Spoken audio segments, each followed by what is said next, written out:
Bien, para no perder tiempo, porque sé que el tiempo es un tirano, nos tiene ajustados acá, quiero agradecer a la sociedad por hacerme participar en este evento tan magno, un evento internacional. Y bueno, como dicen los dermatólogos, iremos directamente al grano. Acá el moderador va a ser el doctor Carlos Hidalgo Quevedo, un gran profesional, amigo, compañero de trabajo y bueno, es la persona que se va a encargar de moderar.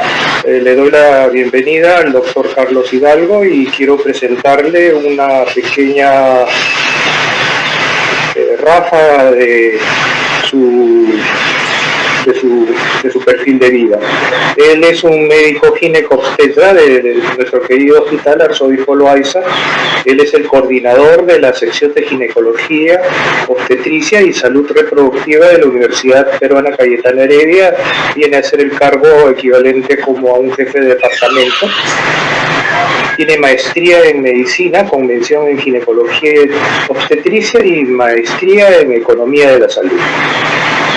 Él fue director administrativo de nuestro querido hospital, también ha sido jefe del departamento de ginecología y obstetricia del Hospital Arzobispo Loaiza, es miembro titular de nuestra Sociedad Peruana de Ginecología y Obstetricia y miembro asociado de la FLASIG, que es una federación de clínica que ofrece entrenamiento en maniquíes a los estudiantes de posgrado y también pregrado. Con ustedes voy a dejar al doctor Carlos Hidalgo para que continúe con el simposio presentando a los diferentes ponentes que ustedes ya tienen a bien conocer. Acuérdense que la hemorragia obstétrica es la causa más frecuente después de la preeclampsia de mortalidad materna. Con ustedes el doctor Carlos Hidalgo.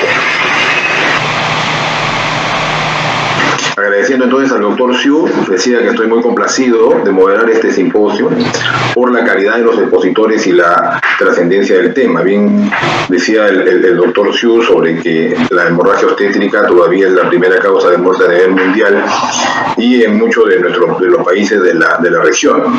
Si bien en nuestro país en estos últimos años se viene alternando con la preeclampsia por ser el número 1 de la causa de muerte, está pues bastante lejos todavía de dejar de ser un problema, sobre todo a nivel de provincias, a nivel rural, ¿no? Es muy importante conocer que muchas de estas causas no tienen factores de riesgo, se nos presentan de un momento a otro y casi todos vamos a tener alguna vez que enfrentarla. El acretismo placentario, una severo, muy crítico cuando lo encontramos, a pesar de ya el avance de un buen número de casos tampoco es diagnosticado antes por eso yo que va a ser de gran utilidad escuchar a estos datos que nos puedan ayudar en mejorar nuestra capacidad de enfrentar a este grave problema. Y para este simposio tenemos, como yo decía, destacados profesionales: a la doctora María Fernández Escobar de Colombia, al doctor José Palacios Jaraquemada y al doctor Elías Alexis Valladares Gutiérrez. O sea, son 3 exposiciones, cada una de 25 minutos, y luego algunas preguntas, vamos a resolver algunas preguntas que por favor los asistentes podrían ir realizándolas en el transcurso de las exposiciones en el chat. Iniciamos entonces los temas. El primero que vamos a tratar es hemorragia postparto, ¿dónde estamos? A cargo de la doctora María Fernanda Escobar. La doctora es especialista en medicina crítica y cuidado intensivo en la Universidad del Valle de Colombia y de la Universidad de Pittsburgh en Estados Unidos. Jefe del servicio de medicina y miembro de la unidad de alta complejidad obstétrica de la Fundación Valle de Lili, Cali, Colombia. Además, representante por América Latina del Comité de Maternidad Segura y Salud Infantil de la Federación Internacional de Ginecobstetricia FIBO. Adelante, doctora Escobar, con su presentación. Buenas tardes a todos. Gracias por esta invitación al Congreso liderado por la Sociedad de Ginecología y Obstetricia del Perú. Quiero agradecer la participación y la oportunidad de intercambiar estos conocimientos. Yo voy a hablarles a partir de ahora de hemorragia posparto. Vamos a hablar acerca de varios conceptos. ¿Cuál es la epidemiología de la hemorragia posparto? ¿En dónde estamos en este momento? ¿Cuáles son los sistemas de alerta temprana que se han utilizado en hemorragia posparto para la identificación de la magnitud del sangrado y los equipos que lo deben activar? Si existe un manejo médico universal, ¿cuál es la evidencia acerca del uso de los trajes y los balones, traje antichoque no neumático y los balones intrauterinos, y cuándo realizar intervenciones quirúrgicas? Y empezamos con el mapa de la mortalidad materna, que como he mencionado en conferencias previas, sigue siendo desalentador, especialmente durante la pandemia del COVID-19, donde hay un incremento masivo en el número de casos de mortalidad alrededor del mundo, y en donde la hemorragia posparto, aún en presencia de la pandemia, sigue siendo la primera causa de mortalidad materna, especialmente en países de América Latina, en donde puede corresponder alrededor del 23%. Y esta revisión sistemática ya publicada en el año 2017, en donde se evaluaba cuál era ese índice de mortalidad entre los países de bajos y medianos ingresos, reportaba una discrepancia muy importante en nuestros países, donde ese índice de mortalidad, es decir, el número de pacientes que mueren sobre el total de pacientes graves, es casi el doble de lo que se encuentra en otro tipo de países. Además de las condiciones que pueden ser referentes a las diferencias socioeconómicas y de infraestructura, las principales diferencias están relacionadas especialmente con la calidad de la atención, la seguridad clínica que nosotros brindamos para la atención de la hemorragia posparto, el entrenamiento de los equipos de trabajo y el manejo de la emergencia obstétrica. Y quisiera mostrarles este reporte publicado por el Grupo de California. Es un grupo fantástico que trabaja en estrategias de reducción de muerte materna y de morbilidad, donde ellos evaluaban cómo en la hemorragia posparto existe un porcentaje más alto, de una probabilidad más alta de disminuir las muertes relacionadas, especialmente cuando se fortalecen las estrategias de manejo en equipo. ¿Y en dónde están los retrasos que nosotros hacemos? Bueno, están desde la administración de uterotónicos hasta la posibilidad de ingresar a la unidad de cuidado intensivo, pero muy importante para los obstetras y los médicos, el tiempo que nosotros tenemos al diagnóstico de la hemorragia posparto, que no debe sobrepasar los 6 minutos, y el tiempo a la decisión de la histerectomía abdominal total para el control definitivo del sangrado, que no debería sobrepasar los 40 minutos, y es lo que se conoce en el mundo como factor cirujano. Y esta mortalidad por hemorragia posparto, cuando se evalúa en este artículo ya que tiene 10 años de publicado, hecho en Francia, encontró que muchas de las pacientes en países de altos ingresos que fallecían no tenían las suficientes condiciones para la reanimación hemostática, carecían de monitoría invasiva, algunas de ellas no tenían hospitales con presencialidad completamente de anestesiólogo 24/7 y estaba relacionado con la cesárea. Y en el año 2019 en el New England Journal aparece esta revisión muy interesante sobre posibles estrategias para la reducción de mortalidad materna intrahospitalaria, en donde gran parte del proceso se centra en la implementación de lo que se llaman paquetes de intervención para el manejo de las emergencias obstétricas o bundles. Nosotros hemos asumido esta propuesta, la hemos integrado desde el año 2017 en lo que hacemos en la Fundación Valle de Lili. Yo soy ginecóloga, soy especialista en cuidado intensivo y creo que una de las estrategias que más ha cambiado el desarrollo de lo que hacemos es establecer 3 elementos claves de calidad y de seguridad a través de 4 estrategias en donde usted prepara la unidad para establecer cualquier posible caso, establece estrategias de reconocimiento y prevención para poder saber cuál es el número de pacientes que están a riesgo de que suceda esto, se establecen con factores de riesgo, se establecen estrategias de respuesta y finalmente cómo se hace un reporte que se llama juicioso. Esto incluye la consolidación de los equipos de respuesta rápida, la educación de los protocolos con simulación en debriefing y los protocolos de manejo estandarizado de acuerdo al uso de listas de chequeo. Y yo quisiera que aquí tomarme un minuto más para decirles que el énfasis de todo lo que usted haga hoy en día en hemorragia posparto reside su capacidad de manejar esto a través de lo que se llaman paquetes de intervención. Esta es la clave completa para que los equipos funcionen muy bien. y que ha mostrado la evidencia que cuando eso se implementa, cuando yo tengo la posibilidad de utilizar mis listas de chequeo, ¿sí? y cojo a todo mi equipo y lo educo junto, pues aumenta el uso de deuterotónicos de una manera muy juiciosa, de la implementación de los balones intrauterinos y el uso de crioprecipitado, lo cual disminuye de manera estadísticamente significativa el uso de cirugías mayores. Y este reporte, que es el más lindo, del grupo de California, en donde ellos encontraron como en 29 hospitales que se unieron alrededor de la estrategia, lograron disminuir el número de casos con morbilidad materna extrema relacionada a hemorragia posparto y los costos asociados. Es por eso que en el año 2020 aparece esta publicación liderada por la Organización Mundial de la Salud, en donde nosotros participamos tratando de establecer lo que se llama el paquete de intervención de respuesta primaria para todas las pacientes que tienen hemorragia posparto, donde lo que se trata de hacer es tener una integración desde el uso de uterotónicos, el masaje uterino, el uso de ácido tranexámico, y hay una serie de estrategias para las hemorragias posparto refractarias al manejo médico, que incluyen la colocación de los trajes antichoque no neumáticos, los balones de taponamiento intrauterino, que es donde más controversia hay, y las medidas de compresión aórtica. Pero el punto clave está en la capacidad que usted tenga para entrenar, trabajar en equipo, comunicarse, y que esas prácticas basadas en la evidencia sean sancionadas por todo. Y aquí nosotros siempre hemos hecho mucho énfasis porque nos recorremos el país y nos hemos recorrido América Latina entregando trajes y balones, pero luego la gente no sabe qué hacer cuando tiene el evento. Y creo que hacia lo que vamos, y es la propuesta que nosotros hemos implementado y que ya en otra conferencia previamente lo dije, es el acompañamiento de los equipos a distancia para que sepan qué hacer. Entonces, primero que todo, ¿cuál es el sistema de alerta en hemorragia posparto que usted tiene para activar un equipo que tenga un equipo de respuesta rápida que sepa qué hacer? Es decir, yo tengo que tener unos sistemas claramente identificados en esta paciente para saber que este grupo, que en este momento pues probablemente no será la estrategia porque en medio de la pandemia son otras, además de las virtuales que tenemos que usar, ¿cómo usted identifica esas pacientes? Entonces, la primera es la bolsa recolectora de sangre, cuya estrategia más importante es poder cuantificar la cantidad de sangrado. Y aunque uno piense que en el momento del parto tiene una pérdida de líquido amniótico, pues la verdad es que muchas veces esto es muy claro en el tipo de sangrado. Y usted establece aquí, la señora ha sangrado 1 litro, sin duda, más lo que vaya a contar, establecer con claridad cuáles son los puntos clínicos, especialmente en la cesárea, porque usted dice, no, pues yo sí la veo sangrando un poquito de más, pero a veces uno no sabe qué tan poquito de más es para cada uno de nosotros.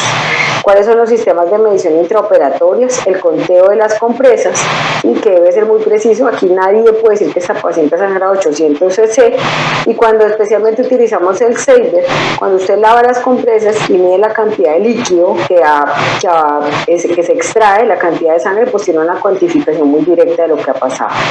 Puede utilizar esta, que es la famosa tabla, que durante mucho tiempo se utilizó en las salas de parto y sigue siendo muy precisa. Los sistemas de alerta temprano modificados en obstetricia, que todo esto lo que tiene que hacer, especialmente cuando, como les he dicho, estos escenarios ya no se pueden realizar porque hay demasiadas personas y poco espacio en pacientes con COVID-19, pues tiene que tener todavía más claro qué va a hacer. Nosotros hemos utilizado como estrategia de sistema de alerta temprana el índice de choque, que es la relación entre la frecuencia cardíaca y la presión arterial sistólica. Ese índice de choque ha mostrado la evidencia que tiene una especificidad del 97% para establecer intervenciones mayores cuando el índice es por encima de 1.4, y que también es un disparador de la reanimación hemostática, especialmente cuando es mayor a 1.7, esto publicado desde el año 2016, y que se correlaciona de manera muy juiciosa con la probabilidad de muerte y disfunción orgánica múltiple cuando el índice de choque está por encima de 1.7. Es por eso que usted tiene que establecer estadios de enfermedad de acuerdo al índice de choque. Nosotros hablamos de un estadio 1 o etapa 1 de la hemorragia posparto con un índice de choque menor a 0.9, una etapa 2 entre 0.9 y 1.6, una etapa 3 cuando el índice de choque es mayor a 1.7 y una etapa 4 cuando se producen los eventos de colapso. Los escenarios para las intervenciones quirúrgicas o las intervenciones más allá del manejo médico están por encima del índice de choque con estadio 2. ¿Qué otro marcador puede servir para la precisión? El lactato, que como ustedes saben, el ácido láctico por encima de 2 se asocia a una disfunción celular y que cuando se asocia con el índice de choque tienen un muy buen rendimiento predictivo para los requerimientos de transfusión masiva y estratificación rápida del riesgo. Y el déficit de base, que cuando es mayor a menos 6, se correlaciona con un choque clase 3 o clase 4, especialmente cuando el índice de choque es mayor a menos 10. Cualquiera que sea la condición que usted tenga, lo que tiene que establecer a partir de ese índice de choque es cómo lo va a tratar. Entonces nosotros utilizamos listas de chequeo en los cuales a partir de la etapa del sangrado establezco cuáles son los pasos de reanimación, el manejo médico que le voy a dar, las posibles condiciones clínicas y me preparo. Y cuando establezco que tienen etapa 2, arranco desde la etapa 1 y coloco las nuevas condiciones que la etapa 2 me sugiere y lo que yo tengo en una lista de chequeo es un recordatorio permanente y sistemático de lo que debo hacer. ¿El manejo es estandarizado universal en el mundo? No, no lo es. No tenemos una disponibilidad universal de medicamentos. La sintometrina, que es una mezcla entre oxitocina y metergin para el manejo activo, por ejemplo, solamente está restringida a América del Norte y Europa. Nosotros no tenemos esa posibilidad. No existe una regulación universal para la actualización de guías, protocolos y escenarios educativos. Hay países que tienen más de 15 años sin actualización de sus guías médicas. Y pocos países han implementado paquetes de hemorragia posparto de acuerdo a la etapa de sangrado. Ahora, cuando usted revisa qué hay en el mundo, pues resulta que estas son las de las miles de guías desde el archivo del año 2012. Nosotros estamos próximos a publicar la actualización de la guía o de las recomendaciones, porque realmente no es una guía médica, desde el comité que represento para reducción de muerte materna por América Latina. Y algunas recomendaciones muy claras del uso de misoprostol, que en la mayoría de los países de América Latina debe ser todavía intrarrectal porque no existen las adecuadas disposiciones del uso del misoprostol oral, porque las preparaciones que existen no son para uso oral o sublingual en algunos de los países y por eso todavía se utiliza el misoprostol intrarrectal. Lo que sí deberíamos estar hoy todos de acuerdo es que el ácido tranexámico debe ser parte del manejo médico estandarizado de cada una de las unidades y por eso la invitación aquí es usted qué tiene y cómo lo usa, y ese cómo lo usa debe estar basado en la evidencia. El ácido tranexámico reduce la muerte por sangrado, especialmente cuando se usa como parte del tratamiento en los primeros 15 minutos, que es donde se alcanza una mayor efectividad y una mayor reducción. Y es un medicamento que es altamente costo efectivo. Esto fue publicado en el American Journal del 2019, donde evidentemente los costos de salvar vidas, si estamos hablando de dólares, al 2018 son enormes, ya sea que usted disminuye la probabilidad de muerte o disminuye la probabilidad de laparotomías, que son los dos impactos grandes que tiene el uso del ácido tranexámico. ¿Cuál es la evidencia del traje antichoque no neumático y balones hidrostáticos para el manejo? Bueno, el traje antichoque no neumático, que es este insumo de 6 partes que se coloca y que ya digamos en Perú ha sido ampliamente difundido, compra a tiempo y disminuye la severidad del choque. ¿Quién lo dice? Esta publicación hecha por Solen Miller en el International Journal del 2015 habla de que debe ser establecido para cualquier paciente con hemorragia posparto y signos de inestabilidad hemodinámica. Nosotros siempre hemos sido muy claros en que es el primer insumo que se debe usar y está claro que la evidencia reporta una reducción del 48% de la mortalidad materna por choque hipovolémico secundario de hemorragia posparto cuando se introduce. En el año 2017 nosotros hicimos esta publicación en donde demostrábamos cómo el uso del traje antichoque no neumático nos ayudaba de una manera muy rápida a disminuir ese índice de choque que estaba por encima de 1,2. Ese era el promedio de los pacientes que nosotros veían y se correlacionaba con el lactato que medíamos a ese momento. Y cuando lo usábamos en conjunto con el balón de Bakri, en la mayoría de las pacientes, nosotros en el 70% de los casos los usamos de manera conjunta, logramos una reducción muy importante de todo lo que son intervenciones quirúrgicas mayores. Y en el año 2019 publicamos la segunda serie en donde demostramos de una manera estadísticamente significativa que las pacientes con traje y con balones tenían una reducción del uso de componentes de los hemoderivados, que en una pandemia como la nuestra, donde ha habido tantas dificultades para las transfusiones, hoy en día nos ha servido mucho. En octubre del año 2020, la UNICEF introdujo el traje antichoque dentro de los elementos que deberían usarse alrededor del mundo, y en donde se evidenció que existe una posibilidad muy alta de utilizarlos y de aplicar su utilización alrededor del mundo, lo cual podría tener un impacto significativo en la reducción de muerte materna. Los balones intrauterinos es el elemento que ha tenido mayor controversia, especialmente con la Organización Mundial de la Salud, alrededor de los estudios que han sido publicados y que lo soportan como parte de los paquetes de intervención para hemorragias refractarias. Sin embargo, esto fue publicado en enero del 2020. Aquí participó el doctor Agustín Conde, que en mi opinión es la persona con más experiencia en revisiones sistemáticas en el mundo, en donde se evidenció que los IUBT, que son los balones intrauterinos, como se conocen, tienen una eficacia y seguridad muy importante para el tratamiento de la hemorragia postparto. Y hay una evidencia contradictoria, especialmente en los ensayos clínicos controlados, dos que se han realizado en condiciones no óptimas y en los cuales probablemente el proceso de entrenamiento no ha sido el más adecuado. En términos generales, los balones tienen una tasa de éxito del 85%, especialmente para pacientes con parto vaginal y atonía uterina. ¿Qué me predice a mí que el balón no vaya a tener éxito? Primero, que sea un nacimiento por cesárea, que el tiempo y la magnitud del sangrado sean mayores a 20 minutos y por encima de 1500 cc, y obviamente la presencia de coagulopatía. Pero uno tiene una prueba que se llama una prueba de taponamiento, en la cual yo coloco el balón y una vez lo coloque, debo tener un cese casi inmediato del sangrado, y si tengo un sangrado mayor a 100 cc, especialmente en los primeros 15 minutos, la probabilidad de fallo es muy alta. También publicado en el año 2018, el taponamiento vaginal y la compresión abdominal, que es el efecto sándwich que nosotros estamos buscando con el traje, es más efectivo que el uso de los balones solos. Y esto fue publicado en noviembre del 2020, en donde este es un nuevo dispositivo a través de lo cual usted, a diferencia del balón que se llena y comprime los vasos, no solamente del endometrio sino miometriales, este es un sistema de succión que tuvo una tasa de éxito del 94%, que fue probado por obstetras con una adherencia muy buena, porque es de muy fácil uso, pero en donde a lo que vamos, y todavía no lo sabemos bien, es cuánto nos va a costar este insumo. Y tal vez la reflexión más alta que yo quisiera hacer es: ¿usted qué tiene? ¿Usted qué está haciendo? ¿Sí? Y lo digo especialmente en el manejo de estos devices o de estos insumos que se usan alrededor del mundo. ¿Cómo está probando que funcionan? Y lo otro es: nadie tiene una palabra absoluta. Lo que nosotros hemos visto es que el insumo que usted tenga lo tienes que saber cómo usar. Ningún insumo solo salva o cambia los pronósticos.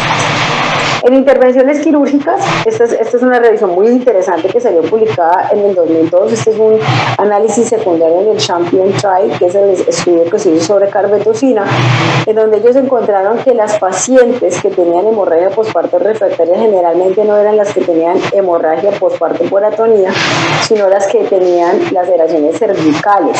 Y estas pacientes con laceraciones cervicales o traumas deben ser remitidos de manera muy importante a los centros donde se les pueda ofrecer estrategias de manejos percutáneos. Y se los digo porque lo que estamos viendo ahora es que todo el mundo se vuelve mejor en el manejo de la hemorragia postparto por atonía, pero descuida esto. Nosotros publicamos en el 2019 nuestra serie en donde pacientes con laceraciones mayores y desgarros grados 4 o severos estallidos vaginales se mejoran mucho más rápido con el uso de embolizaciones, que son muy difíciles de hacer en América Latina y se hacen en pocos centros, pero donde el éxito está en la identificación oportuna y la remisión a tiempo.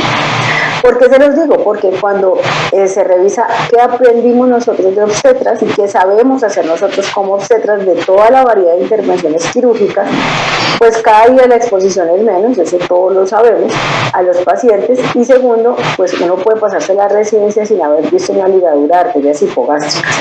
Esto fue publicado en el año 2019 por un grupo de residentes mexicanos, en donde les preguntaban desde el año 1 hasta el año 4 cuál era su exposición y qué tan expertos se consideraban, y muchos de ellos se graduaron sin tener exposición a las ligaduras o sin considerarse expertos para la realización de histerectomías abdominales totales. Las cirugías como el SHO, que es esta cirugía que ustedes están viendo, o la sutura de Benich, requiere una estrategia mínima de educación al respecto.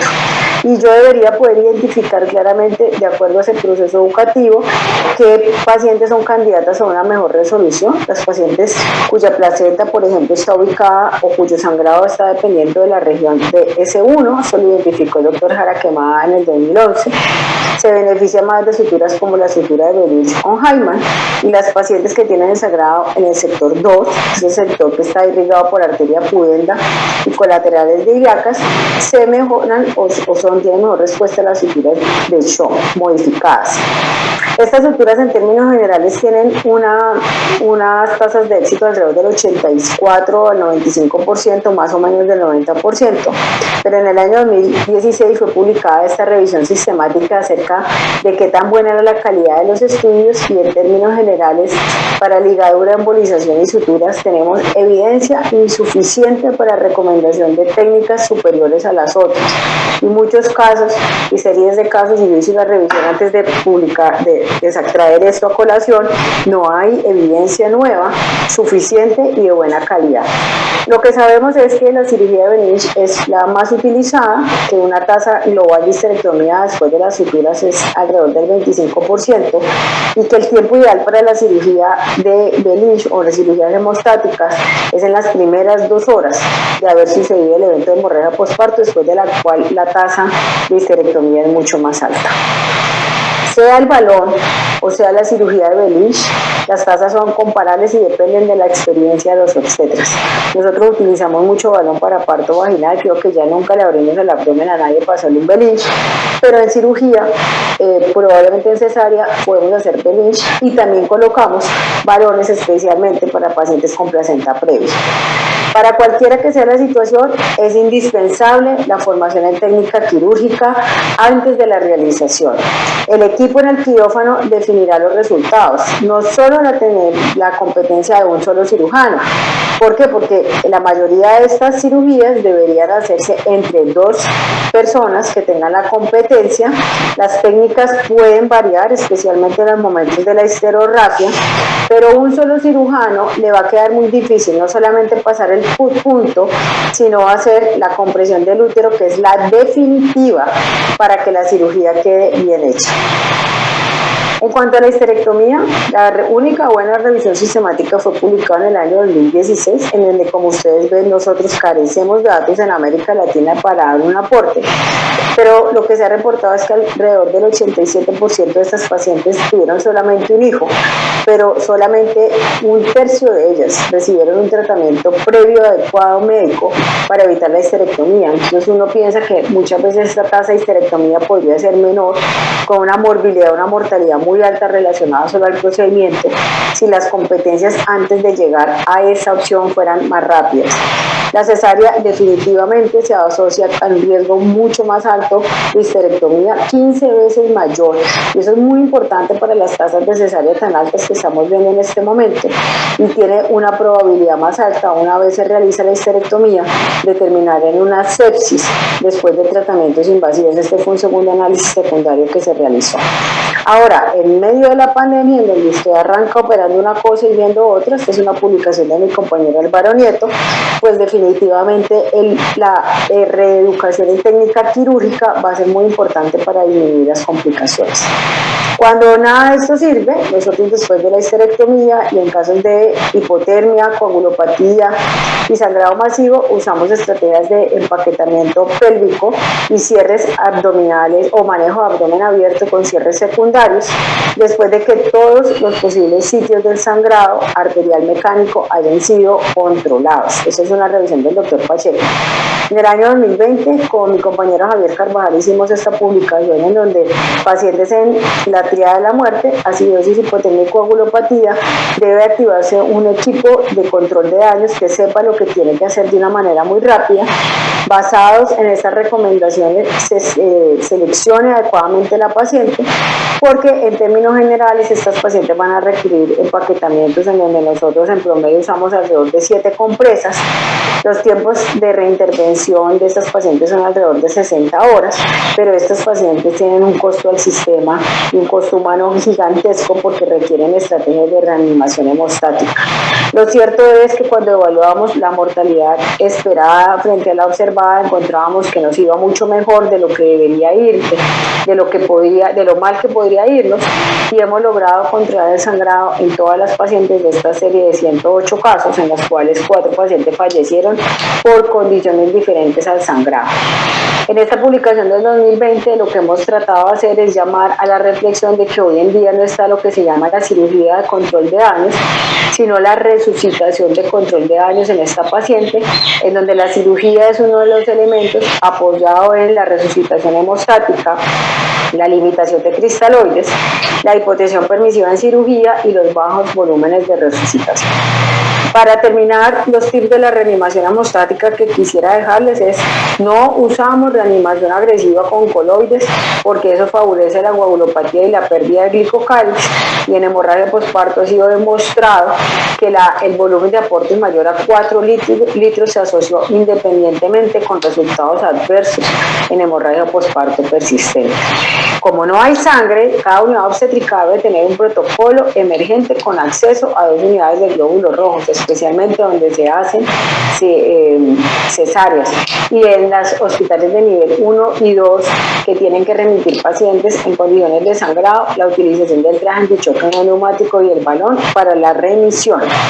Estos protocolos deben establecer cuáles son las relaciones entre los componentes e incluir disparadores de transfusión con una secuencia lógica. ¿Por qué? Porque antes se utilizaban los paquetes de transfusión masiva de 6 unidades de glóbulos, 6 unidades de plasma y una cantidad muy grande de crioprecipitada y plaquetas que se perdían porque se controlaba más rápido el sangrado, y muchos de esos productos no se pueden devolver a los bancos y era una pérdida, pues además moral, enorme.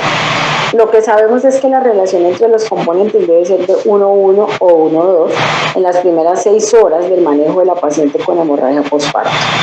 ¿Cómo utilizamos los disparadores de transfusión? Y esta es una propuesta nosotros para pacientes en etapa 2 con sangrado persistente, especialmente cuando el índice de choque está por encima de este número 1-2 alrededor de los 15 a 30 minutos y estamos en el proceso de reanimación, pudiéramos utilizar paquetes de transfusión de glóbulos rojos.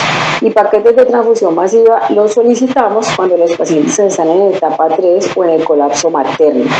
Y esto es muy importante porque ya no pedimos, digamos, somos más restrictivos en el uso de esto, pero le damos mucha fuerza a las 3 unidades de glóbulos rojos. Este es el paquete de transfusión masiva nuestro, 2 unidades de plasma, pero lo que más estamos transfundiendo es crioprecipitado. ¿Por qué? Porque el fibrinógeno, cuando se ha utilizado como medición de severidad al inicio de la hemorragia posparto con niveles menores a 200, se asocia a peores resultados y aumenta el riesgo. Entonces, ¿cómo deberíamos colocar nosotros ese fibrinógeno? A través de crioprecipitado o en algunas opciones con el uso de concentrados, que estaba muy restringido porque era muy caro su utilización. Lo que se ha planteado, y miren que esta es una reflexión interesante que traen a partir del año 2019, es que si nosotros realmente no tenemos banco de sangre, los complejos de protrombina y los concentrados de fibrinógeno en escenarios donde esta posibilidad no va a existir, podrían salvar las vidas en cuando no se puedan lograr esas transfusiones de 1 a 1. Como les he mencionado, en este momento, y esa es la reflexión final a la que yo los llamo el día de hoy, los equipos deben generar las competencias técnicas y no técnicas para el manejo de la hemorragia postparto. En técnicas quirúrgicas, la experiencia define al equipo, y es el tiempo de repensar si ahora que tenemos una situación muy crítica alrededor del mundo de mortalidad materna, no deberíamos todos hacer el esfuerzo de actualizarnos. Yo me despido siempre con las fotos de mis hijos, muchos de ustedes lo han visto crecer. Mi Santi y mi Luchi me han enseñado en este tiempo tan difícil de la pandemia el significado de la palabra resiliencia, siempre su buena voluntad para aprender inclusive a estudiar de manera virtual.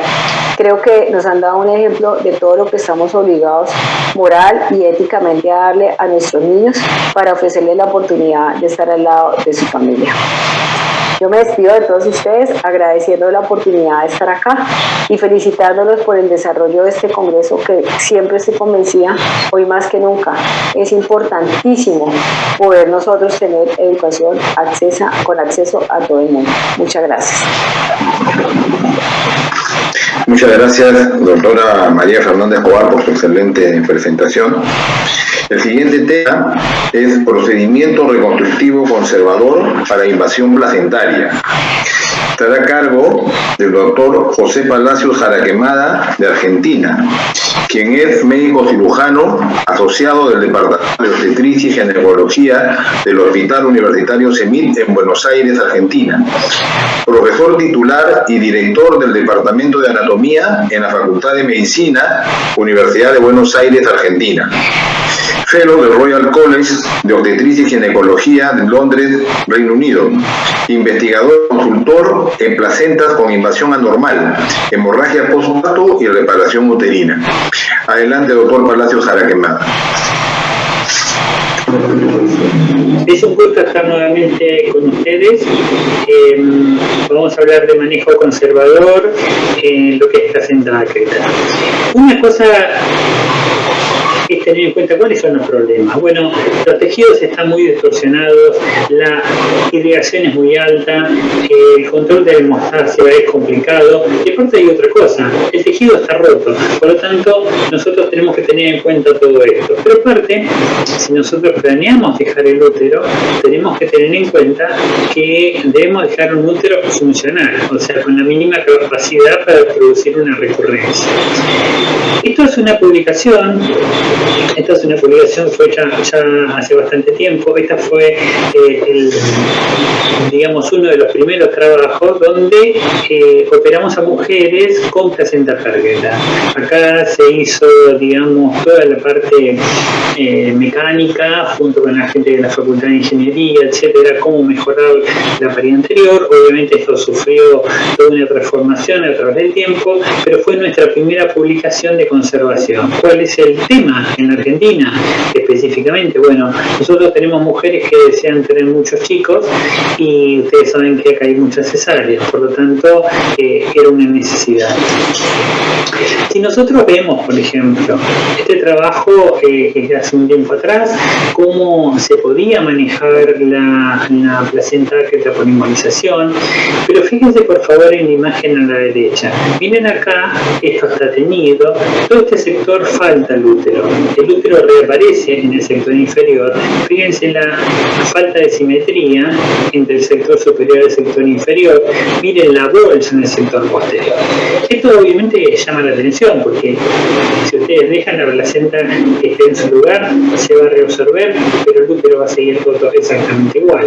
Bueno, sepan ustedes también que la embolización prácticamente no se usa más. Hace ya mucho tiempo, ustedes se ven las guías, por ejemplo, internacionales, van a ver que dicen ahora la embolización puede ser útil en algunos casos placentarios, pero se usan más que nada balones o distintos tipos de control vascular.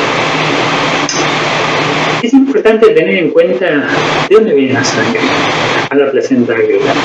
Ustedes van a tener acá, en el sector superior, marcado con 1, unos vasos que son los vasos que uno primero ve.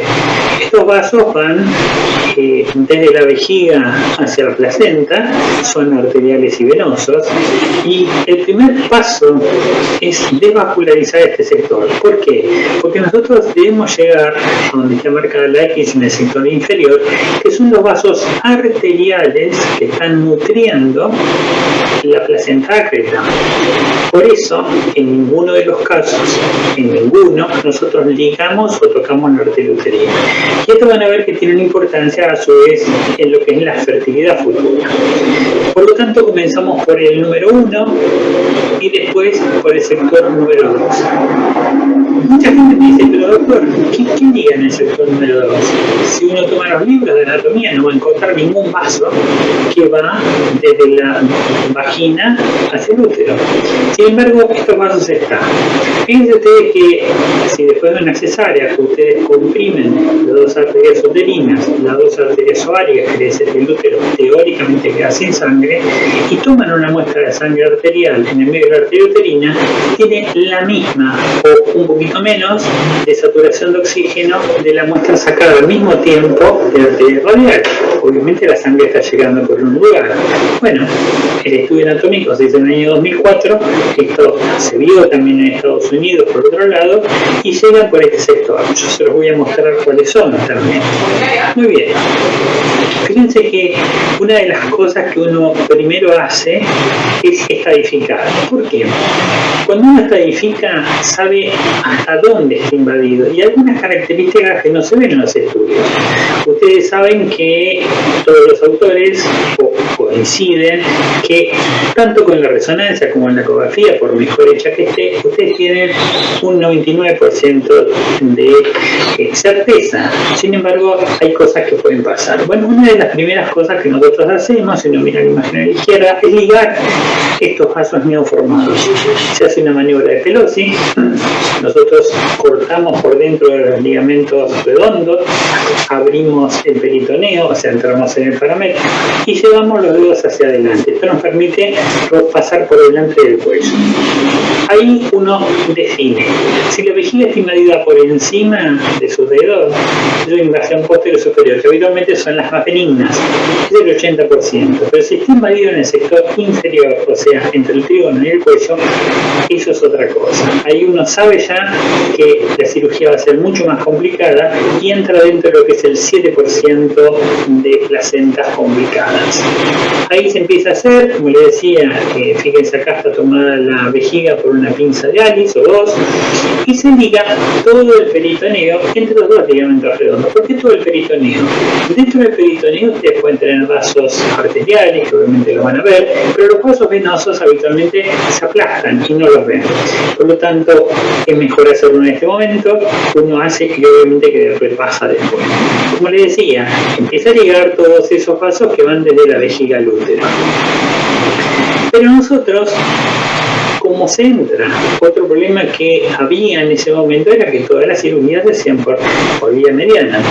Pero ustedes saben que a veces el paciente no quiere una vía mediana, pero uno no puede sacrificar, obviamente, lo que es seguridad. Hemos encontrado un término medio. ¿Qué es lo que hacemos nosotros? Se hace la incisión, como incisión de Pfannstiel, se diseca por arriba de la fascia hasta llegar al ombligo. Y una vez que llegan del ombligo, hacen una incisión mediana por dentro. Quiere decir que por piel queda una incisión de Pfannstiel, pero por dentro es una incisión mediana. Y con eso, especialmente las mujeres jóvenes o las mujeres que por un tema estético no les interesa, digamos, tener una incisión, la verdad que se hace exactamente igual la cirugía. No se sacrifica absolutamente nada en lo que es el tema seguridad. Como ven, fíjense que esto se diseca, este es el plano que ustedes ven, esto es inferior, entran los dedos y se abre por este sector. Esta es la primera vista, este es el músculo recto anterior del lado izquierdo, fíjense la placenta pércreta en este sector, ¿sí? Y acá uno empieza esta ligadura, ¿sí? Esta ligadura que antes veían en el gráfico. Ahora, fíjense nuevamente el espacio. Es necesario, completamente necesario, disecar el sector posterior de la vejiga. Acá lo pueden ver en un pequeño video de manera directa. Fíjense ustedes que van a ver vasos, como les decía, se van llegando acá hasta la vejiga traccionada y se van a ver vasos arteriales y vasos venosos, ¿sí? Ahí pueden ver un vaso arterial a la derecha, ¿sí? Y un factor determinante es que hay un vaso venoso, es que existe un plano de disección. Por eso es muy importante, como les decía, hacer esa maniobra del bypass retrovesical. Cuando ustedes hacen ese bypass y están seguros, eso no está. Y si hay que ligar 1, 2 o 5 vasos o más, no hay ningún problema. Y ahí uno desvasculariza esa área anterior. Quiere decir que hacia abajo yo tengo el cuello, sin ningún tipo de inconveniente. ¿Cuál es el otro paso? Miren, nosotros dentro de lo que se leyó nos llamó la atención esta técnica. Esto es una técnica de la doctora Ward en Estados Unidos, Carolyn Ward, que lo que hace es cortar el útero a nivel del centro y pasa su mano entre la placenta y el músculo. Hace como si fuera un desprendimiento placentario y después corta la bolsa. La verdad que nos gustó mucho. ¿Por qué? Porque eso lo que dice es que conservando la torta placentaria en el sector inferior, obviamente que uno evita el sangrado. Mucha gente, ustedes habrán visto que utiliza el transductor para ver la placenta superior antes de hacer incisión, pero en realidad esa placenta superior no está invadida, por eso esa placenta no sangra. Acá pueden ver, miren, el sector inferior, acá se está abriendo sobre la placenta, ahí estamos haciendo la disección, hasta ahí se rompe la bolsa, ¿sí? Fíjense que es obviamente el líquido amniótico, pero no hay sangrado. ¿Por qué? Porque todo el sangrado está en el sector inferior. Ahora, esto es lo que se hace, como les decía. Fíjense que es segmento superior la histerotomía. O sea, lo hacemos sobre músculo sano. Acá ven el sector de pérqueta que tenían antes en la primera imagen. Después colocación de la mano. Y después cómo se extrae el bebé. Obviamente uno va aprendiendo cosas. Yo soy cirujano general, no obstetra, yo me dedico a esto hace 35 años, y una vez un obstetra en Berlín me dijo, es muy importante preguntarle a la obstetra de qué lado se siente cómodo. Me dijo, no todos los obstetras son ambidiestros para sacar el bebé, cosa que una vez tomando justamente lo que me dijo, lo probé. Hay gente que inicialmente dice, no hay ningún problema, pero bueno, que antes de realizar la incisión, uno vea dónde está el bebé y tome todas las consideraciones necesarias porque no hay ningún problema. Ahora, paso fundamental. Fíjense, se sacó el bebé. La torta placentaria o todo está acá. Esto no está desvascularizado. Yo lo único que desvascularicé, que acá ven algunas ligaduras, es la conexión entre la vejiga y el útero. Pero me interesa a mí la arterial. Y la arterial, como les decía, viene desde la vagina, que son ramos dependientes de la arteria pudenda interna, hacia justamente sector invadido. Entonces lo que vamos a hacer es exteriorizar el útero y seguir la disección por detrás de la vejiga hasta tener una visión directa del sector superior de la vagina. ¿Sí? Esto es completamente necesario porque uno tiene que hacer la hemostasia para que esto no salga. Acá dice vasos poliuterinos, ¿sí? Y los vasos poliuterinos, nosotros hicimos un estudio anatómico, duró casi 10 años, hicimos muchas disecciones y los vasos, ustedes pueden verlo por la superficie, pueden verlo o no verlos, pero se encuentran siempre en una topografía exacta. Hora 12, hora 3 y hora 9. Quiere decir que nosotros lo que hacemos es tomar un Bicrep, hacer una ligadura circular en estos 3 puntos y solamente con esto y sin hacer ningún tipo de embolización, nosotros hacemos la hemostasia para poder retirar esa placenta invasiva. Miren acá, este es un caso visto un poquito más de cerca. Miren ustedes el tamaño de los vasos.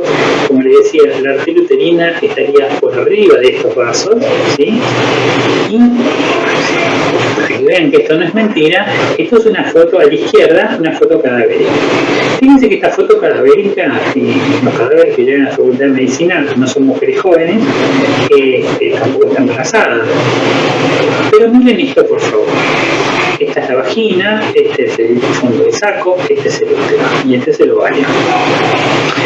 Esta es la topografía, como les decía, hora 3, hora 12 y hora 9. Pero miren ustedes cómo se unen con la arteria uterina. Es tremendo. Y estos vasos son los que mantienen la vitalidad uterina cuando se emboliza la arteria uterina. Y tal es así que esto cambia en el 2006. Hasta el 2006, y ustedes pueden tomar revisiones, los autores decían, cuando ustedes embolizan la arteria uterina, el flujo se reemplaza por el pedículo superior. Pero en 2006 era un aparato que se llama Frostat en Estados Unidos, que comprimía todo el cuello, o sea, comprimía estos vasos colpouterinos en las arterias uterinas, dejando solamente el pedículo superior. ¿Qué pasaba? El útero a 6 horas sin necrosis. Por lo tanto, ustedes pueden elegir bloquear uno de estos dos sistemas. En este caso estamos bloqueando con la placenta ácreta el sector colpouterino. Entonces yo bloqueo el colpouterino y el uterino, y el útero se necrosis, porque el pedículo superior no sirve. Muy bien, hecho esto es lo que se pretende. Sacar por un lado la placenta, toda la zona invadida, y dejar músculo sano. O sea, la reparación no va a ser un remiendo, sino que va a ser una reconstrucción usando tejido sano.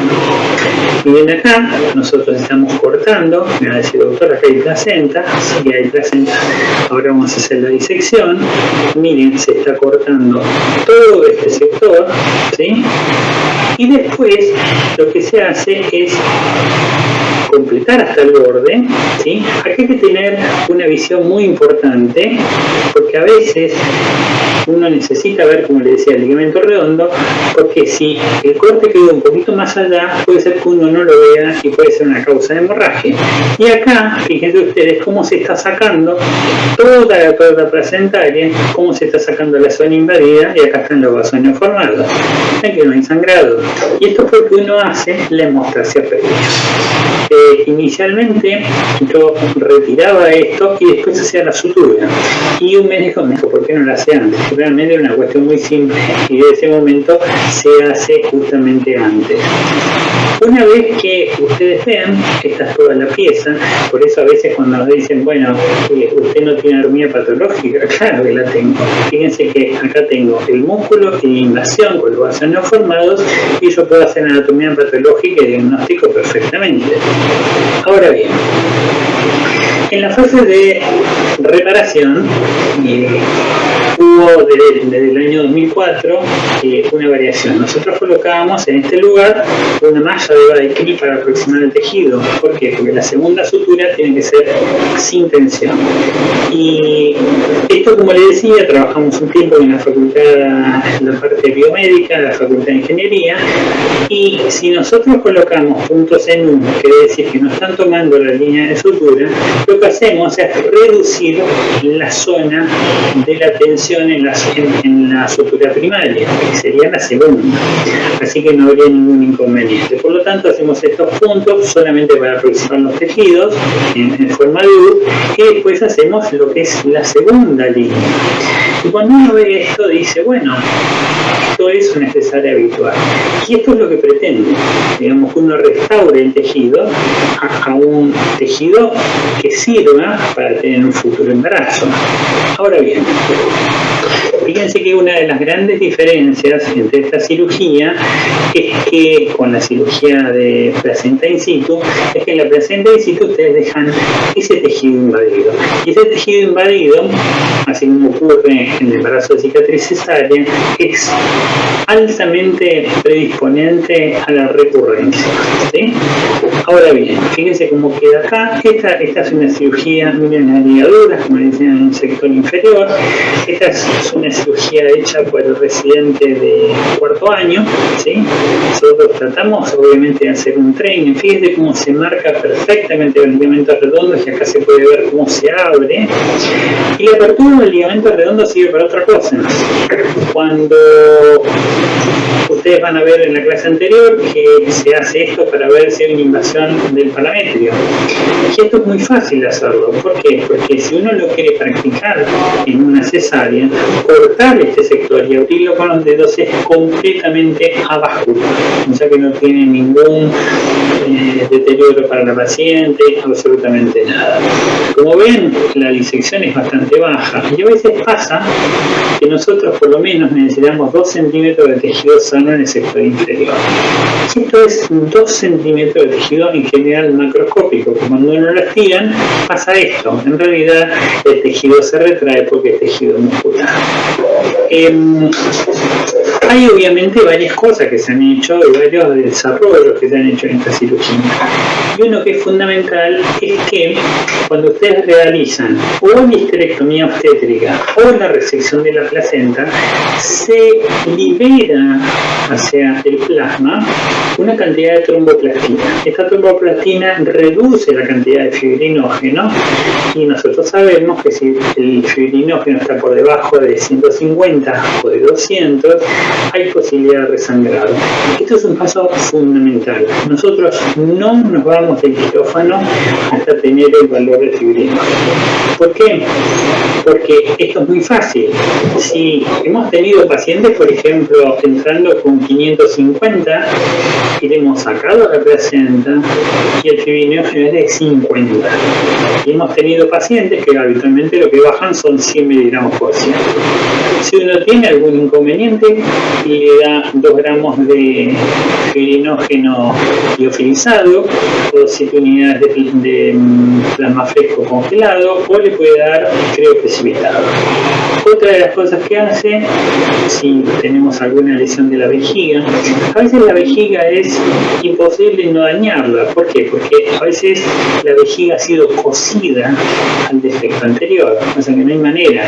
Entonces, nosotros lo que hacemos, abrimos la vejiga, recortamos los bordes, suturamos con Bicryl 3.0 y después hacemos una prueba justamente para ver cualquier posibilidad de fuga. Entonces dejamos aislada la vejiga y por otro lado aislado el útero. En este caso, ustedes están viendo acá, nosotros dejamos una hoja de Surticel.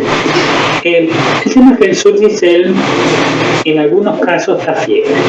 Esta fiebre está relatada en la bibliografía y todos saben lo que la fiebre significa para uno. O sea, lo primero que van a pensar es que la paciente está infectada y nos ha dado terrible dolor de cabeza. Hay trabajos que indican que el Surticel se hincha obviamente con sangre y puede confundirse con un hematoma. Entonces en este momento ya no colocamos más y hacemos una interposición en este lugar de piclo. Es completamente natural, no hay ningún tipo de problema. Ahora, nosotros tenemos que hacer una clasificación quirúrgica. ¿Por qué? Porque ustedes tienen un tumor de ovario, no son todos iguales. ¿Tienen un cáncer de endometrio? ¿Son iguales? No. Esto es lo mismo. Pero acá no es placenta que está perfecta, sino que nosotros vemos que hay áreas que tienen mayor probabilidad de sangrado. ¿Por qué? Porque tienen más vasos. Entonces, nosotros lo que hacemos es justamente una clasificación intraoperatoria que tiene que ver en relación a dónde está ubicada la placenta. Entonces, en resumen, fíjense que esta cirugía, obviamente pasamos en un sector simplificado, es una cirugía que toda persona con experiencia la puede hacer. Como les decía, la hacen residentes de tercer año, hemos hecho entrenamiento en el exterior. Obviamente por eso les decía que lo único que uno tiene que tener es ese entrenamiento en lo que es el manejo de la fascia pelviana. ¿Por qué? Porque la fascia pelviana uno no está acostumbrado a manejarla. Y cuando uno empieza a utilizarlo eso, descubre como nuevas puertas, nuevos accesos, y ve que realmente lo que es tan difícil no lo es. En la presentación anterior vimos que esto representa el 80% de las pacientes. ¿Por qué? Porque las invasiones en este grupo son del sector posterior superior de la vejiga. Otra cosa, para tener cuidado, que vimos antes, el sector posterior inferior tiene parámetros. Muchísimas gracias. Muchas gracias, doctor Macio Jara Quemada, por su excelente presentación. Ahora vamos a leer el tema causas extrauterinas de hemorragia en la gestación y posparto, a cargo del doctor Elías Alexis Valladares Gutiérrez, quien es médico cirujano, especialista en ginecología y obstetricia, asistente del Servicio de Emergencia del Departamento de Cuidados Críticos del Instituto Nacional Materno Perinatal. Es magíster en docencia e investigación en salud por la Universidad Nacional Mayor de San Marcos, doctor en medicina por la Universidad Nacional Mayor de San Marcos, miembro titular de la Sociedad Peruana de Obstetricia y Ginecología y miembro asociado de la Sociedad Peruana de Ultrasonido en Obstetricia y Ginecología. Adelante, doctor Valladares. Muy buenas tardes, es un honor presentar este tema, causas extrauterinas de hemorragia en la gestación y posparto. Para ello, quiero empezar presentando un caso clínico.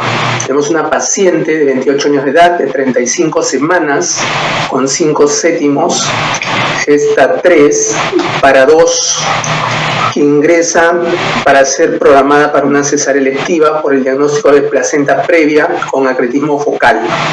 Ingresa asintomática con antecedente de una cesárea anterior y estando en estudios preoperatorios, al segundo día de su ingreso a las 7:30 de la mañana, inicia con dificultad respiratoria y dolor epigástrico, palidez marcada, presión arterial sistólica en 80 milímetros de mercurio, abdomen distendido, timpánico a nivel epigástrico. Al examen se constata un útero palpable, relajado, de contornos definidos, no se encuentra sangrado vaginal, ni tampoco se evidencia pérdida de líquido amniótico. Los latidos cardíacos fetales se encuentran ausentes, la paciente evoluciona tórpidamente, se encuentra en mal estado general, el perfil de coagulación sale alterado, se encuentra una acidosis grave al estudio de gases arteriales, la paciente presenta taquipnea y jadeo, por lo que se decide intubarla y se inicia reanimación. Se aspira material espumoso abundante y se inicia transfusión sanguínea por los diagnósticos probables de embolia pulmonar y embolia de líquido amniótico. Se constata la muerte de la paciente a las 8:45 de la mañana. Frente a eso nos preguntamos, ¿cuál es el diagnóstico? Más aún si tenemos como hallazgos un útero grávido con cicatriz intacta y placenta normalmente adherida, sin presencia de coágulo retroplacentario. Pues bien, se encontró un hematoma retroperitoneal izquierdo en un volumen de 2,5 litros en la pelvis que abarcaba desde la base mesentérica hasta el espacio pararrenal y canal paracólico por detrás del recto. Pues bien, este caso fue publicado ya el año 2008, ¿no? Y como menciona ahí, ¿no? Es un caso raro de hematoma retroperitoneal que complicó el embarazo y lamentablemente terminó en muerte, ¿no? Un sabio una vez dijo que para conocer el presente y el futuro debemos conocer bien el pasado. Por lo tanto, miren, acá hay una publicación de Colla del año 95 que nos habla sobre causas raras de hemorragia intraabdominal y retroperitoneal en el embarazo. Por lo tanto, debemos de tenerlas siempre presentes porque en algún momento las vamos a presentar. Acá tenemos una revisión de literatura sobre hematomas retroperitoneales en obstetricia del año 2010, dentro de lo cual resalta justamente que estos casos son de presentación rápida, ¿no? Se caracterizan por un sangrado agudo con riesgo de muerte y suelen ser más peligrosos en el embarazo, dado que el útero grávido suele enmascarar estos casos. Por lo tanto, vamos a tener dos tipos de hematomas retroperitoneales, los espontáneos y los mecánicos. Los espontáneos se van a caracterizar por ausencia de injuria, trauma o cirugía. Puede haber una rotura espontánea esplénica, renal, adrenal y también ovárica. Pueden deberse a tumores, los cuales los más frecuentes son de tipo renales, los angiomiolipomas, a enfermedades hematológicas, a rotura hepática, a rotura espontánea también de vasos retroperitoneales y a la presencia de endometriosis. Dentro de la causa mecánica tenemos la lesión de vasos uterinos ováricos, los desgarros cervicales, la episiotomía o desgarros vaginales, los hematomas del espacio de Retzius con lesión directa de vasos vesicales. Pues bien, si vemos las causas obstétricas más frecuentes, tenemos aquellas traumáticas, en las cuales va a ser por traumas de origen cerrado o penetrantes, debido a una hemostasia inadecuada al momento de realizar una cesárea, o también por la rotura de la cicatriz de una cesárea previa durante un trabajo de parto. El cuadro clínico suele caracterizarse por presencia de dolor abdominal, náuseas y vómitos, hipovolemia, que puede llevar a shock, ilio y masa sensible en el abdomen y flancos. La famosa tríada de Lerck.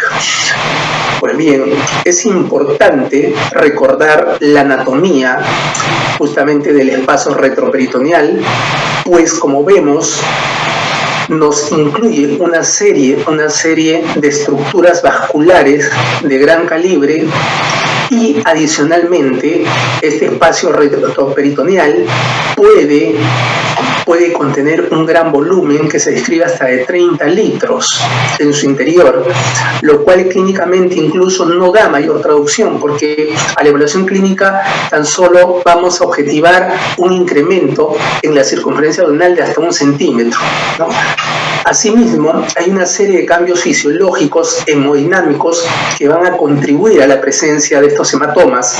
Dentro de ellos tenemos el aumento del gasto cardíaco, el aumento del volumen sanguíneo, la disminución de la resistencia vascular, la congestión de los vasos pélvicos y la presencia de un cambio histológico que es la fibroplasia en la capa elástica, lo cual de alguna manera contribuye pues a que se altere la histología normal de estos vasos retroperitoneales y se presente un sangrado de tipo espontáneo.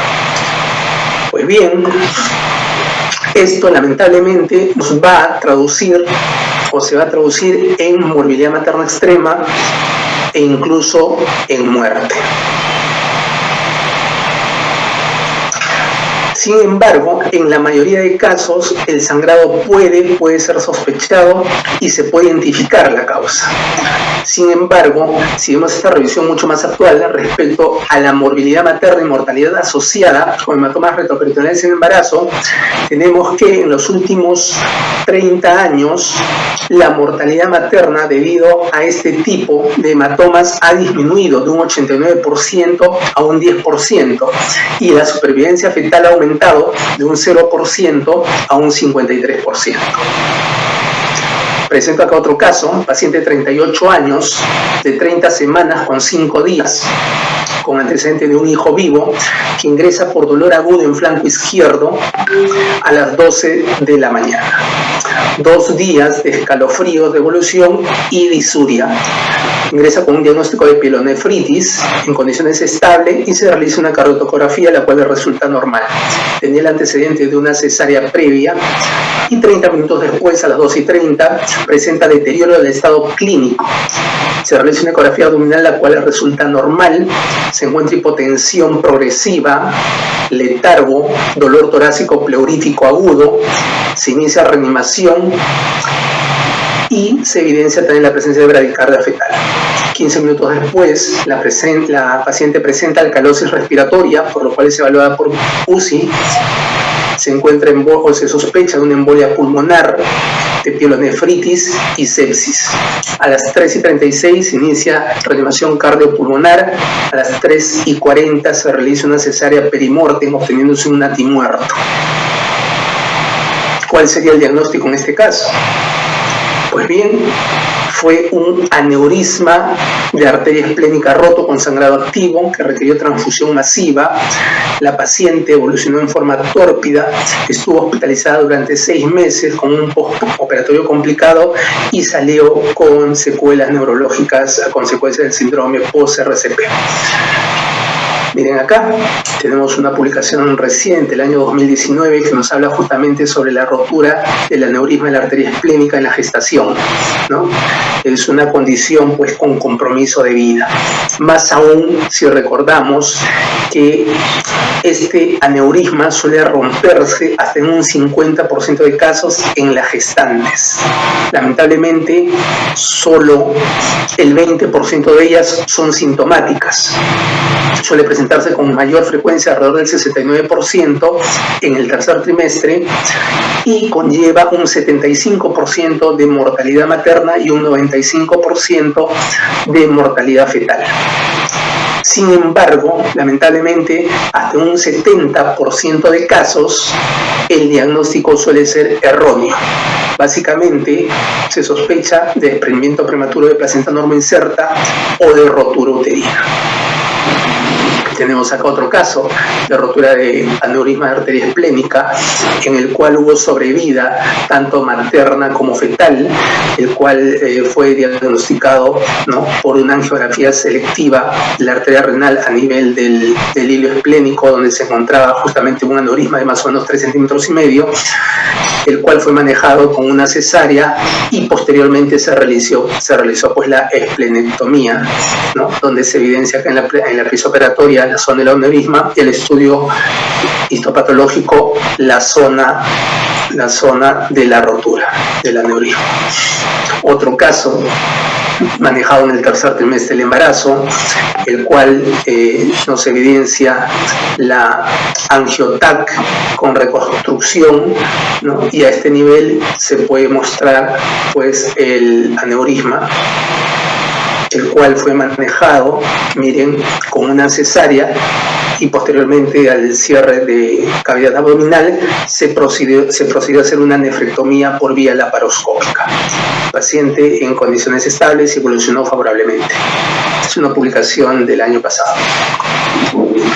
Tenemos otro caso, paciente de 30 años, 30 semanas, era su tercera gestación, antecedente de 2 partos previos por vía cesárea, que ingresó por dolor abdominal caracterizado por ser intenso y de presentación súbita. El dolor se presentaba en el cuadrante inferior izquierdo de 12 horas de evolución.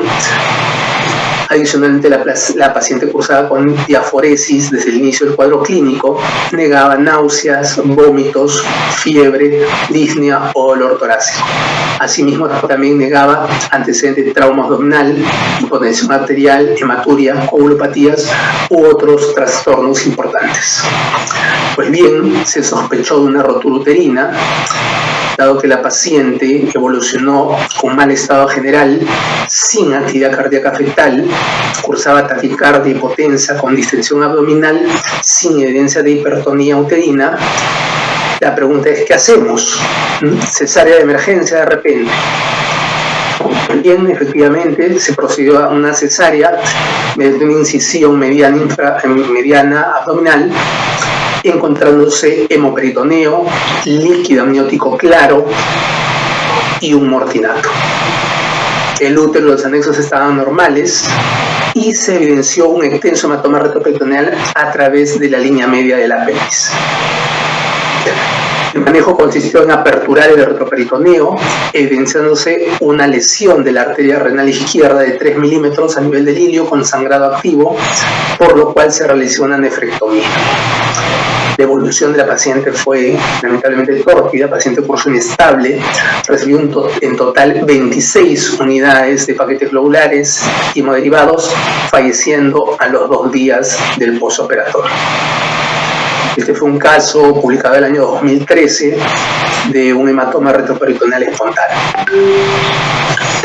Tenemos acá otra publicación que nos muestra un hematoma a nivel del espacio de Retzius con disección retroperitoneal después de un parto vaginal espontáneo. el cual fue manejado por ligadura de las arterias ilíacas internas bilaterales. Acá se evidencia justamente la zona del hematoma antes de aperturar el peritoneo visceral.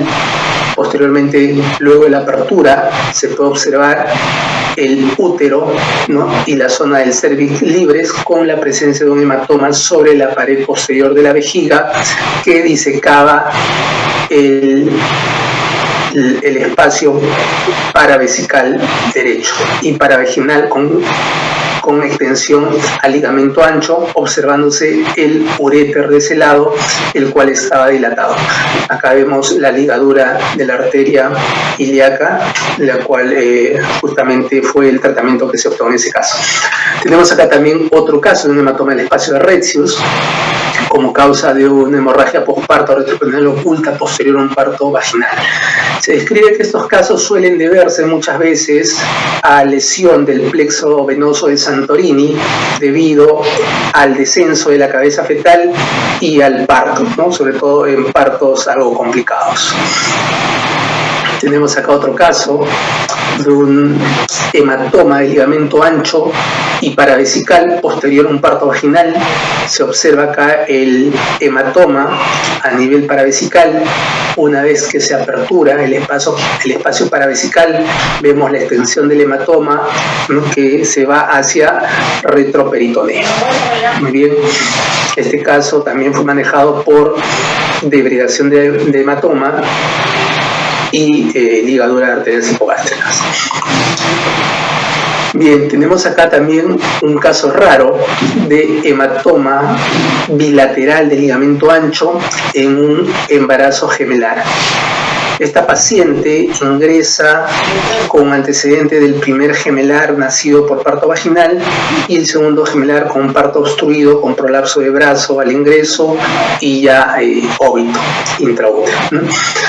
Bueno, se procede a realizar la extracción del feto del segundo gemelar por cesárea y se encuentra pues compromiso de un hematoma grande a nivel de ambos ligamentos anchos,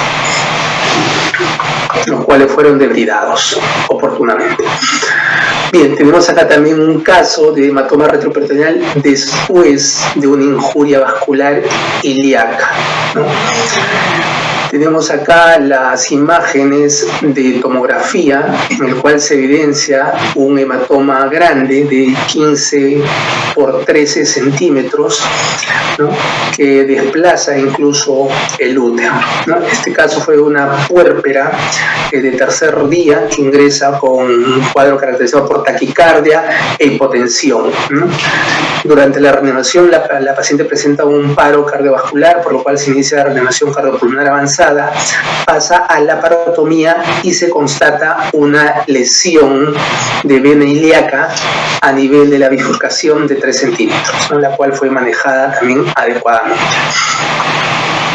Tenemos otro caso de hematoma retroperitoneal posparto debido a rotura espontánea de un pseudoaneurisma de arteria ovárica, ¿no? Tenemos acá el hematoma grande que desplaza el útero. Tenemos acá justamente la imagen del pseudoaneurisma de la arteria ovárica. Este caso fue manejado exitosamente por embolización selectiva. Asimismo, si bien es cierto, el manejo quirúrgico suele ser el más frecuente en la mayoría de estos casos, también existen publicaciones exitosas respecto al manejo conservador de hematomas retroperitoneales, ¿no? Tenemos acá un caso de un hematoma del músculo psoas posterior a un parto vaginal y también el manejo exitoso conservador posterior a un parto vaginal de un hematoma retroperitoneal. No, en ambos casos los manejos fueron conservadores. Esto nos quiere decir que justamente el manejo va a depender del estado de la paciente. Paciente hemodinámicamente inestable, necesariamente es tributaria de cirugía. Tenemos un caso, paciente de 35 años, de 30 semanas, con 4 hijos, ingresa por un dolor abdominal de presentación súbita, caracterizado por localizarse a nivel de hipocondrio derecho y en zona dorsal de pocas horas de evolución. Presentaba tos desde 3 días previos al ingreso y al momento de la evaluación se encuentra hipotensión, náuseas, palpitaciones, sudoración fría, cuadro sugestivo de shock. El laboratorio se inicia las pruebas de laboratorio y se encuentran normales estas, se encuentra una cardiografía y una ecografía también normales, se sospecha de un mioma uterino degenerado. Al día siguiente el cuadro evoluciona, se intensifica, se agrava la hipotensión y la taquicardia, por lo que se postula como diagnósticos un desprendimiento prematuro de placenta versus rótula uterina. ¿Cuál fue el diagnóstico? Pues bien, en este caso se encontró un hematoma sobre los músculos rectos que se extendían a la región subcostal. Se procedió a la reparación de la arteria epigástrica desgarrada y asimismo a la reconstrucción del músculo afectado.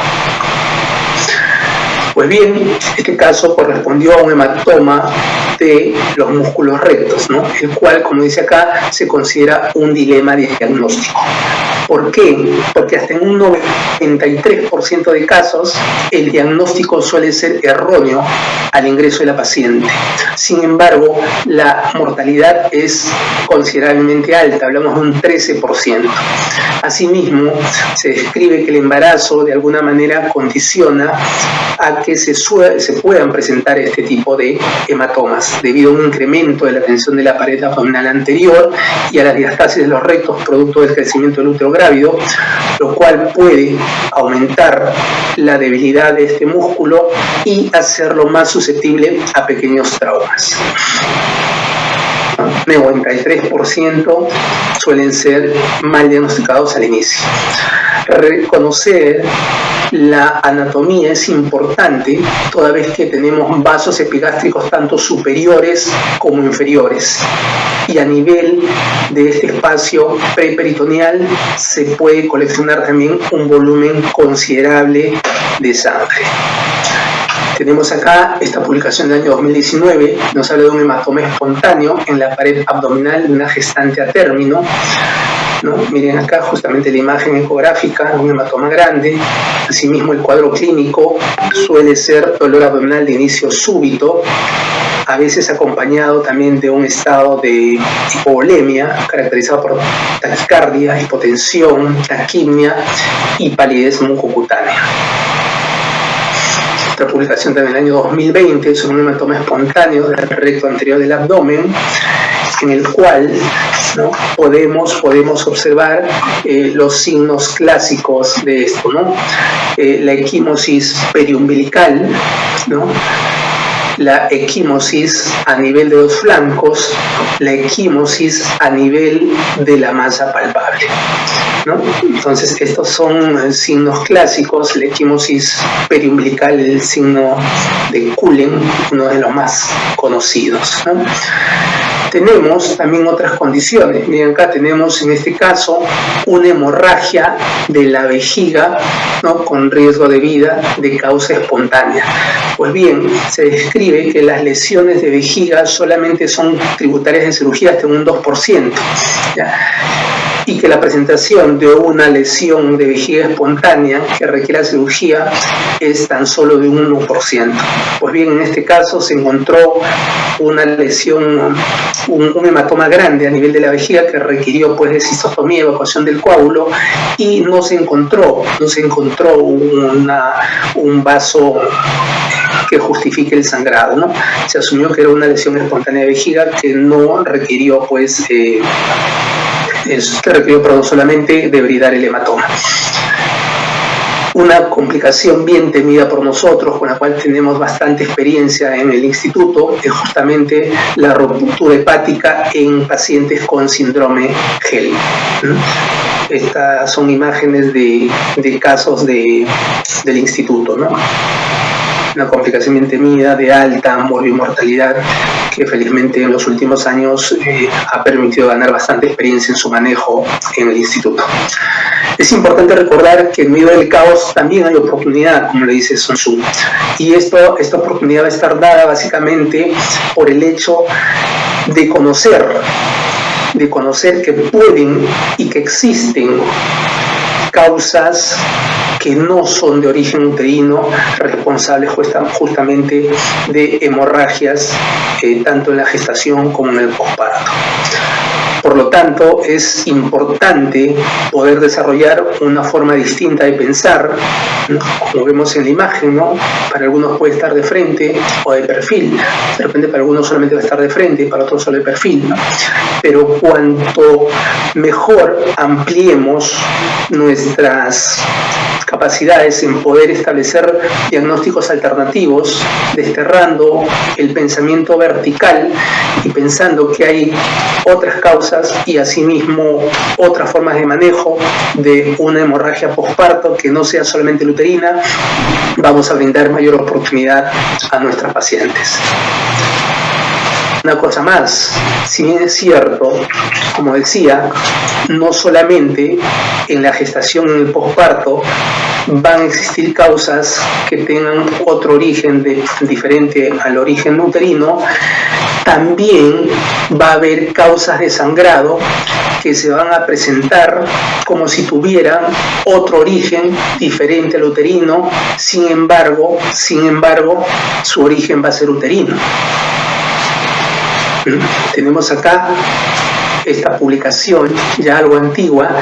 Miren acá, un embarazo abdominal que se presenta como hemorragia rectal masiva y manifestaciones urológicas de la placenta percreta, ¿no? Incluso con compromiso de vida, ¿no?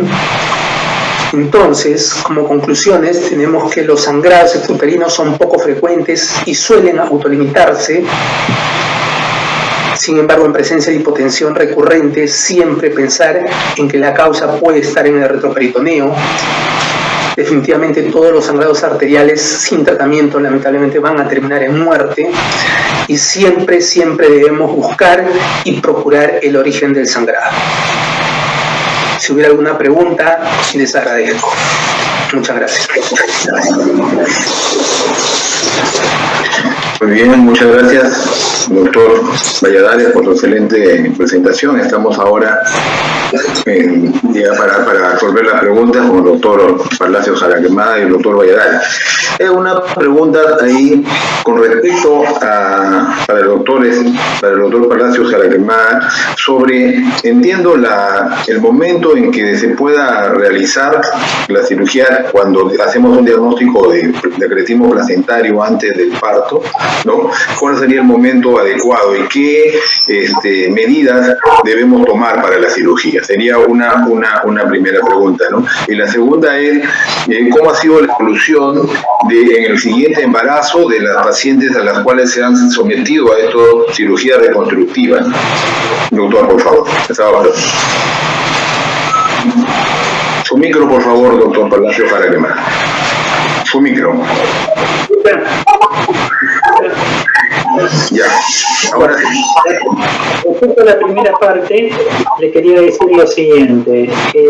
Hoy en día, teniendo, digamos, una unidad manual, realmente no hace falta tener un poco qué tipo quirúrgico se hace. Hemos realizado cirugías en urgencia, por eso es importante todo lo que es la fase inicial, no todo, la fase de manejo. Hoy en día se dividen en dos grandes grupos. Las imágenes que son bajas, o sea, por debajo de la reflexión peritoneal, con una cantidad de lagunas y una cantidad de neovasos formados muy grande, que se operan en la semana 34 con el resto de las pacientes se operan en la semana 37. Eso es más o menos en acuerdo a las clasificaciones que se utilizan ahora, por resonancia y por ecografía. Respecto a la segunda pregunta, nos demoró mucho, obviamente, juntar las pacientes. Nosotros tenemos en este momento, estamos escribiendo hoy en día, escribimos hace muy poco la evolución neonatal de los pacientes operados en este tipo de técnicas, y ahora estamos escribiendo sobre 200 casos, 202 casos de embarazo subsiguiente a este tipo. Una de las primeras cosas, imagina, que nos dijeron era: la mujer se embaraza, esto se parte al medio. Esto no sucedió en ningún caso. No hemos tenido ni rotura ni recurrencia de la placenta aquetal. No hemos tenido casos de hemorragia posparto. Lo que sí tuvimos son 2 casos de dehiscencia de mujeres con embarazo gemelar, ¿sí? Pero es así que nosotros estamos analizando hoy la curva. Al principio, cuando comenzó todo esto, los médicos querían operar todas las pacientes, obviamente de forma precoz, en la semana 34-35. Hoy las están operando todas en semana 38. Y solamente publicamos las pacientes que tenemos absolutamente todos los datos y en las cuales alguno del equipo que estuvo presente tuvimos el diálogo personal con el doctor. El resto de las pacientes no las tenemos, pero digamos que es un embarazo completamente normal, doctor.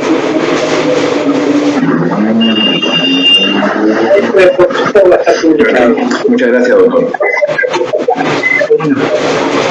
Muchas gracias. Doctor Valladares, en una serie de casos que nos han presentado sobre hematomas, muchos o algunos de ellos pueden ser producidos por una mala, podríamos decir, técnicas de atención de los obstetras, ¿no? De los ginecobstetras. ¿Cuáles serían sus recomendaciones para justamente evitar que nosotros podamos más bien ocasionar alguno de estos problemas? Sí, justamente el caso reportado de la paciente con hematoma retroperitoneal, con lesión de la vegetación de la vejiga, se definió que era consecuencia de intentar una extracción manual de la placenta, ¿no? Lo que pasa es que cuando a veces entramos en condiciones pues, de una paciente con sangrado, hemorragia masiva, a veces de repente se pierde o se saltan pasos de la técnica quirúrgica, ¿no? Pues efectivamente sí, hay que tener en cuenta que nuestro actuar, ¿no?, en sala de operaciones, si no es de lo más prolijo, se puede traducir en una complicación, la cual pues va al final pues, incrementar, ¿no?, la mortalidad de esta paciente, ¿no? Sí, gracias, doctor. Sobre todo también cuando se manipula mucho, ¿no?, la parte del prevesical o también al nivel del retromuscular, detrás del músculo, como usted lo ha mencionado, ¿no? La maniobra de Christeller, que debe ser colocrita, y otras cosas que creo que deben ¿no?, la anestesia tenerlo mucho en cuenta. Doctor Palacio Jaraquemada, acá nos preguntan, no sé, dice, ¿cómo podríamos catalogar de eficiente una atención de una paciente con hemorragia uterina? ¿Hay alguna puntuación que permite evaluarlo en una auditoría? De unidades transfundidas, por ejemplo, tiempo transcurrido, complicaciones. Yo creo que no, digamos, el efecto es bastante grande, ¿no? A veces uno se puede tocar con casos realmente muy terribles. Fíjese lo que habló el doctor Alexis, es como para no dormir esta noche, pero son casos muy terribles que uno puede tener acerca de lo que usted dijo. Acá en Argentina se abusa terriblemente de la maniobra de Christeller. Yo, la paciente que más tiempo estuve en quirófano, no fue una placenta acretada, fue una hemorragia postparto de una señora que le hicieron la maniobra de Christeller y estuve tratando de hacerle mostaza por un estallido de vagina durante 8 horas. Entonces, de acuerdo a la causa, usted sabe que hoy en día una atonía uterina, si es en una cesárea, digamos, una persona con un entrenamiento, un procedimiento de Lynch lo hace de forma prácticamente inmediata. Si es postparto, a veces se demora un poquito más por lo que es el traslado, etcétera. Pero digamos, depende de la causa. Cuando se tratan, el doctor mostró un hematoma, digamos, preperitoneal del espacio de restos. A veces, esto hay una cuestión que el obstetra dice, bueno, ¿qué pasa esto? O puede decir, mire, esto es la anestesia. Entonces, a veces se puede diferir esto y uno se da cuenta cuando la paciente está muy mal. Pero ¿qué es lo que pasa? Hay varias cosas que dijo el doctor Alexis que me encantó, que uno tiene que tener bien en la cabeza. Cuando 2 más 2 suma 5, algo pasa. Y cuando algo pasa, piensa retroperitoneo, no se va a equivocar. Solamente agregaré una cosa a lo que dijo el doctor Alexis, que es muy importante. Si la paciente uno no sabe lo que es, una manera muy rápida, pero muy rápida, es hacerle un barrido por tomografía computada. Porque inmediatamente usted puede ver la sombra de los psoas, si no la ve, algo está pasando. Y ahí dirige un estudio vascular. Pero es mucho mejor hacer un estudio de estas características que no una ecografía, ¿sí? Pero esto depende mucho, como le decía, la eficacia del tiempo, si estaba el médico digamos, con el equipo formado, con el grupo, etcétera. Pero para una atonía uterina, que es lo más habitual, habitualmente en media hora se resuelve en quirófano sin ningún inconveniente. Ok, muchas gracias. Aquí una pregunta que creo que los dos ponentes podrían ayudarnos, es sobre la carbetocina, si es que controla el 100% de casos de hemorragia de atonía uterina, y si cómo se utiliza el ácido tranexámico. No sé si podríamos alguno contestarla. Alexis. Sí, doctor. Gracias. Bueno, definitivamente lo que han demostrado la evidencia al momento en el manejo médico de lo que es atonía uterina es la asociación, ¿no?, de oxitóxicos, ¿no? Misoprostol, ergotrat, ergometrina con oxitocina, ¿no? Todo administrado a la vez, o carbetocina, ¿no? Carbetocina sola, ¿no? O sea, la mayoría de publicaciones, ¿no? Hay una revisión Cochrane del año 2019 al respecto, nos dice que es igual de efectiva, ¿no? Sin embargo, tenemos que precisar, pues, que si bien es cierto, nos da un buen control del sangrado, va a haber casos que necesariamente terminan en quirófano, ¿no? Ahí no hay lugar a discusión. Respecto al ácido tranexámico, sí, doctor, creo que quiere intervenir. Adelante, doctor Palacio, para que más. Sí, yo coincido, pero hay un punto que dijo María Fernanda que es terriblemente importante, que las atonías uterinas que dependen del sangrado del canal no se resuelven con carbetocina. Entonces hay que tener en cuenta esta posibilidad, porque muchas veces uno tiene un paciente que el útero está sangrando y uno dice, ¿le sigo dando citóxicos? No. Y es muy importante lo que dijo el doctor Valladares, tener la mente abierta de que algo puede estar pasando. Yo pienso que es un mensaje excelente el que dio. Muy bien. Gracias, doctor Alexis. Quería... Sí, justamente en ese sentido, ¿no? O sea, noto que la parte del... O sea, el manejo tiene que ser integral de la paciente, ¿no? O sea, no solamente pensar en que el sangrado va a ser de útero, ¿no? Y una parte del manejo de la hemorragia postparto es justamente recordar la famosa mnemotecnia de las 4T, y una de ellas en la valoración de tejido justamente es la parte vaginal, ¿no? Si nos centramos exclusivamente en lo que es útero, se nos va a pasar eso, como bien dice el doctor José Palacios, ¿no? Y respecto al otro punto del manejo del ácido tranexámico, exacto, ¿no? O sea, está también altamente demostrada la utilidad del ácido tranexámico como parte del protocolo integral del manejo de la hemorragia postparto, ¿no? Y la dosis, bueno, ya bien establecida, ¿no? 1 gramo dividido en 100 mililitros, y podemos administrar 1 gramo adicional, ¿no?, durante la siguiente media hora. Dentro del periodo de la Así es, si es que vuelve a resangrar en la próxima 12 o 24 horas se podría reiniciar. Muy amable, muchas gracias. Muchas gracias por la excelente presentación, a ustedes, de mi parte, también a todos los asistentes. Dejo para la persona de este evento al doctor Xiu. Doctor Alejandro Xiu. Hasta luego, doctores, muchas gracias a ustedes. El doctor Xiu, por favor. El doctor Alejandro Xiu, para que comience la actividad. Muy bien, doy mis felicitaciones a las 4 personas que han participado en este simposio, en especial al moderador, que realmente se ha batido entre el público y los ponentes y lo ha hecho bastante bien. Felicito a la doctora, que lamentablemente ya no la podemos despertar ahora en este momento, al doctor José Palacios Araquemada, muy excelente su exposición. El doctor Alexis Valladares, muy original sus presentaciones, dándonos casos reales de la vida real, valga la redundancia.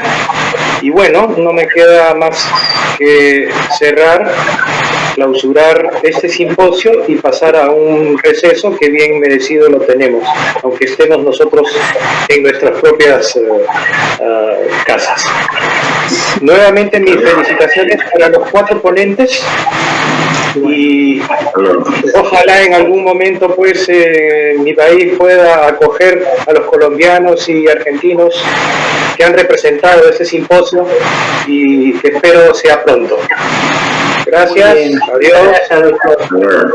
Gracias, un abrazo a todos.